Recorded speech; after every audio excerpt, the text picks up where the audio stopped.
Déjà qualifié, le Cameroun a surclassé le Mozambique lors de la 3e journée de la CAN U20, tandis que la Mauritanie subissait la loi de l'Ouganda. Le pénalty inscrit à 2 minutes de la fin de la partie par le remplaçant d'Eric Kakuza a permis à l'Ouganda de s'imposer 2-1 contre la Mauritanie et de décrocher sa qualification au stade olympique de Nouakchott. C'est une compétition quand même assez ouverte et on voit que quand même les équipes se battent, qu'il y a du jeu, qu'il y a du contenu. Ce qui me permet de dire que par rapport au quart de finale, c'est une autre compétition qui commence. La vraie compétition commence après le premier tour parce que là, il n'y a plus d'erreur à rattraper. Une fois que vous commettez l'erreur, vous rentrez à la maison.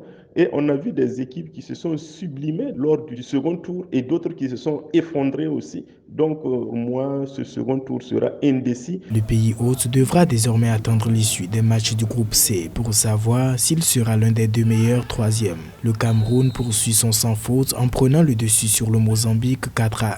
Double buteur et passeur, Etienne Eto'o Pineda fut l'homme de la rencontre, hissant les Lionceaux indomptables à la première place du groupe A.